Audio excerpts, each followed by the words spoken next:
এবিটিএর test পেপারের 393 পেজের সমাধান করব এই ভিডিওর মাধ্যমে।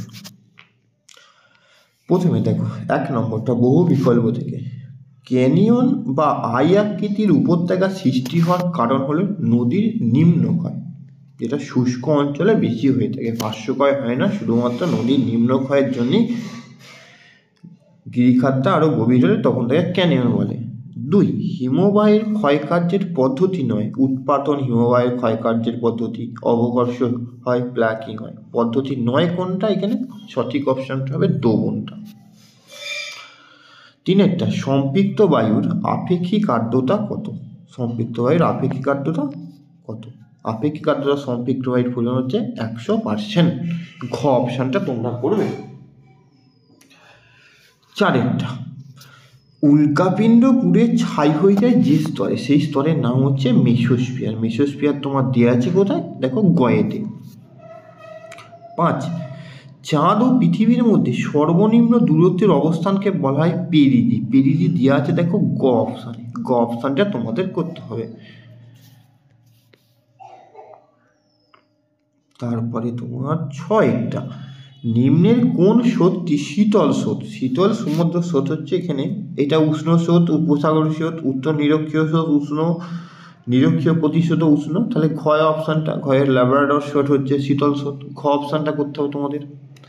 7, যানবাহনের কার্বন কণা নির্গমন রোধের জন্য ব্যবহার করা কি ব্যবহার করা হয়? পরিশ্রাবক ঘূর্ণায়ন, তাড়িতি পদক্ষেপক, স্ক্যাবার, আস্তরণযুক্ত অ্যালুমিনিয়াম, তোমাদের করতে হবে গ স্ক্যাবার। 8, রাজ্য পুনর্গঠনের মূল ভিত্তি হচ্ছে ভাষা। ভাষা কোথায় দেওয়া আছে দেখো, ভাষা দেওয়া আছে ক অপশানে, ক অপশানটা তোমাদের করতে হবে। গাঙ্গেয় সমভূমি নবীন পলিমাটি অঞ্চলকে বলা হয় খাদার। খাদার কোথায় দেওয়া আছে দেখো ঘ অপশানে। বৃষ্টির জল সংরক্ষণে ভারতের সর্বাধিক অগ্রগণ্য ও সফল রাজ্যের নাম কি? তামিলনাড়ু। তামিলনাড়ু কোথায় দেওয়া আছে দেখো খ অপশানে। ভারতের কেন্দ্রীয় গম গবেষণাগারটি অবশ্য দিল্লির পুসায়। পুসায় দেখো ক অপশানেই দেওয়া আছে, দিল্লির তোমার পুসায়। 12 এখানে যে ভারতের শ্রেষ্ঠ তথ্য প্রযুক্তি শিল্প কেন্দ্রটি অবস্থিত বেঙ্গালুরুতে। বেঙ্গালুরু থেকে গ অপশানে তোমার দেওয়া রয়েছে।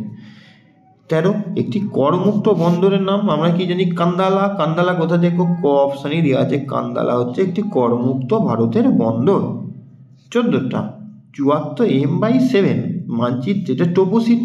টোপোশিটের মানচিত্র আরেফ কত? 1:50,000, 1:50,000। এবার শুদ্ধ অশুদ্ধ নির্ণয় করো। দেখো 6টা যে করতে হয়।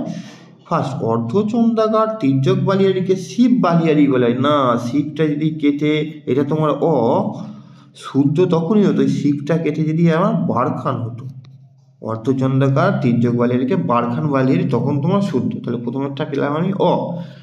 ওজন ঘনত্ব মাপার একক হচ্ছে ডবসন, এইটা হচ্ছে তোমার সু। উষ্ণ ও শীতল স্রোতের মধ্যবর্তী সীমারেখাকে বলে হিমরেখা, এটা অ। কারণ হিমরেখার পরিবর্তে যদি তোমার হতো হিমপ্রাচীর তাহলে তোমার শুদ্ধ হতো। বিষাক্ত আর্সেনিকের প্রভাবে জাপানের মিনামাটা রোগ হয়েছিল না, আর্সেনিকের প্রভাবে তো আমি কি ব্ল্যাক ফুট ডিজিজ জানি, হ্যাঁ, মিনামাটা রোগ পারদ দূষণের ফলে, এইটাও তোমার অ। চলমান বালিয়াড়িকে থর্মোমিটার ধিয়ার নামে পরিচিত, এইটা তোমার করবে সু, শুদ্ধ এটা। 6টা, ভারতের সর্বাধিক জনঘনত্ব বিহার, হ্যাঁ এটাও তোমার সু। ভারতের বৈচিত্র্যসূচক মানচিত্র তৈরি করে সার্ভে অফ ইন্ডিয়া, লাস্টের 7টাও তোমার করবে সু। এবারে উপযুক্ত শব্দ বসিয়ে শূন্যস্থান পূরণ করো। দেখো 6টা বলছে, হিমশিরিতে সৃষ্ট হ্রদকে বলা হয় প্যাটার্ন স্টার। পয়জফুলা আকা টয়ে আকা মধ্যাহ্নয় রেপ দন্তস্বয়টায় আকার র। ভ্যান অ্যালেন বিকিরণ বলায় বায়ুমণ্ডলে কোন স্তরে? সেটা হচ্ছে ম্যাগনেটোস্ফিয়ার। ম্যাগনেটোস্ফিয়ার দন্তস্বয় ফয়ে হস্যই উন্তস্বয় আকার র, ম্যাগনেটোস্ফিয়ার। একই স্থানে দুটি মুখ্য জোয়ারের মধ্যে সময়ের পার্থক্য কত করবে? 24 ঘন্টা 52 মিনিট। 24 ঘন্টা 52 মিনিট তোমরা লিখে দেবে, 24 ঘন্টা 52 মিনিট। জৈব ভঙ্গুর বর্জ্যগুলো জীবাণু দ্বারা বিয়োজন করে হিউমাসে পরিণত হওয়ার পদ্ধতিকে বলা হয় কম্পোস্টিং। ক ময়ে পয়ে ওকা দন্ত শয়ে টয়ে হস্তই পুনস্কর, কম্পোস্টিং।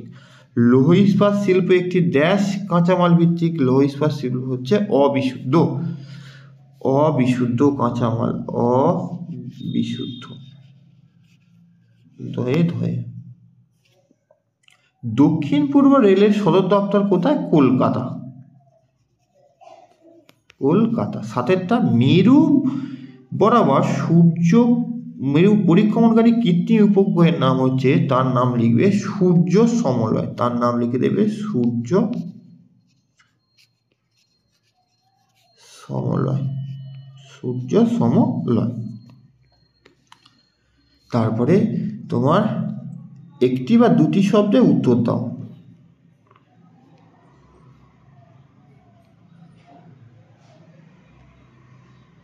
ফার্স্ট বলছে বহির্বিধৌত সমভূমির মাঝে গর্তগুলোকে কি বলা হয়? কেটল হ্রদ। কেটল হ্রদ, এক একটা হয়ে গেল। 2, বায়ু প্রবাহের মাধ্যমে তাপের আনুভূমিক স্থানান্তরকে বলা হয় অ্যাডভেকশন। অ্যাডভেকশন।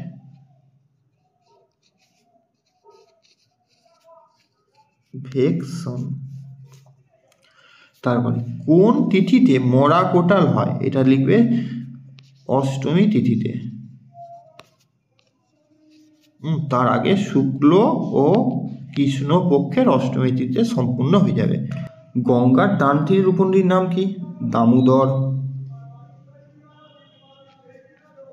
দামোদর, অজয়। ঠিক আছে। বর্জ্য ব্যবস্থার পুনর্ব্যবহার কাকে বলে? মানে ইউজ।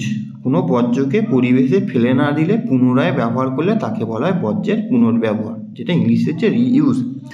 ভারতের একটি অর্থকরী বাগিচা ফসলের নাম করে দেবে তোমরা চা। কফি। RF এর ফুল ফর্ম রিপ্রেজেন্টেটিভ ফ্র্যাকশন। পর্বতের ঢালে কোন পদ্ধতি চাষের মাধ্যমে মৃত্তিকা সংরক্ষণ করা যাবে? এটা করে দেবে ধাপ চাষ। ধাপ চাষ। কেউ যদি সমোন্নতি রেখা চাষ লিখলেও হবে, দন্ত সময় ওকা দন্ত নয় তয়াশয়, সমোন্নতি রেখা চাষ। ঠিক আছে। এবার বাম দিকের সাথে ডান দিক। চিল্কা তোমার হচ্ছে এখানে বঙ্গোপসাগর করতে হবে। ভারতের ডেট্রয়েট চেন্নাইকে বলা হয়। কারেওয়া হচ্ছে কাশ্মীর উপত্যকা। বোরা হচ্ছে স্থানীয় বায়ু। 2 নম্বরগুলো, 3 নম্বরগুলো, আর সর্বশেষ হচ্ছে ম্যাপ পয়েন্টিংগুলো একবার তোমরা চোখ বুলিয়ে নাও।